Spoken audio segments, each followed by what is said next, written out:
భారీ వర్షాలకు ప్రజలందరూ అప్రమత్తంగా ఉండాలని, అవసరమైతే తప్ప బయట రావద్దని నగరపాలక సంస్థ అధికారులు, సిబ్బంది అందరూ ప్రజలకు అందుబాటులో ఉండాలని కమిషనర్ మౌర్య తెలిపారు. నేడు నగరంలోని లోతట్టు ప్రాంతాల్లో కమిషనర్ పర్యవేక్షించి, ప్రజలకు ఇబ్బంది లేకుండా తీసుకోవాల్సిన చర్యలపై అధికారులకు పలు సూచనలు చేశారు.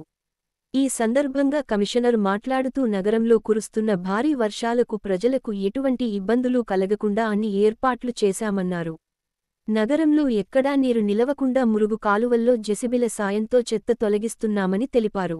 నగరంలో అండర్ బ్రిడ్జిల వద్ద నీరు నిలిస్తే తొలగించేందుకు మోటార్లు సిద్ధంగా ఉంచామని, పోలీసులు సహకారంతో బారికేడ్లను ఏర్పాటు చేశామని, ఎక్కడైనా చెట్లు కిందపడినా కొమ్మలను తొలగించేందుకు సిబ్బందిని సిద్ధంగా ఉంచామని అన్నారు. విద్యుత్ అంతరాయం రాకుండా తగు చర్యలు తీసుకున్నామని, లోతట్టు ప్రాంతాల్లోనూ ఇబ్బందులు పడే ప్రజల కోసం ప్రత్యేకంగా 17 పునరావాస కేంద్రాలు ఏర్పాటు చేశామని అన్నారు. వర్షం అధికంగా ఎక్కువగా కురుస్తున్న నేపథ్యంలో ప్రజలు అప్రమత్తంగా ఉండాలని, అవసరం అయితే తప్ప బయటకు రావొద్దని సూచించారు.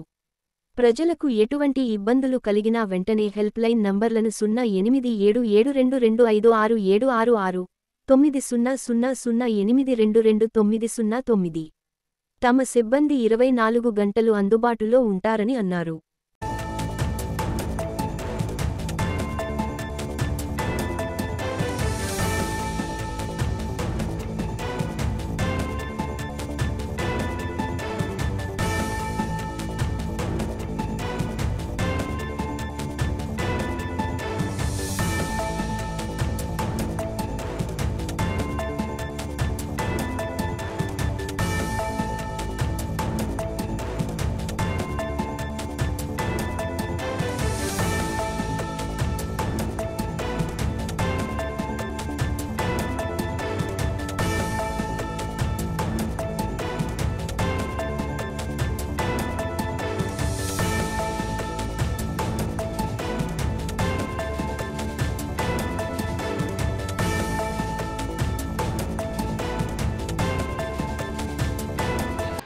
మన దగ్గర 63 రెయిన్ఫాల్ కూడా నమోదైంది. కాబట్టి ఈరోజు మనము engineering staff, sanitation staff, planning staff, admin secretaries కూడా అలర్ట్ చేసేసి ప్రతి ఒక్కరు ఫీల్డ్లో ఉండమని చెప్పాము. ఎస్పెషల్లీ ఇంజనీరింగ్ స్టాఫ్ ఏవైతే మనము ఇలా Balaji colony underpass, Lakshmipuram circle, Pulavanagunta ఏవైతే ఉన్నాయో అక్కడ వాటర్ స్టాగ్నెంట్ అయి ఉంది. కాబట్టి అక్కడ జేసీబీలు పెట్టి ఎప్పటికప్పుడు వాటర్ ఫ్రీ ఫ్లోలా చేస్తున్నాం. బట్ స్టిల్ మనం ఎక్కువ వర్షం రావడం వల్ల, లాస్ట్ టైం కంటే ఎక్కువ వర్షం రావడం వల్ల వాటర్ అయితే నిల్వ ఉంది. కాబట్టి ప్రజలు కూడా జాగ్రత్తగా అప్రమత్తంగా ఉండి, ఈరోజు స్కూల్స్ కూడా హాలిడే ఇవ్వడం జరిగింది.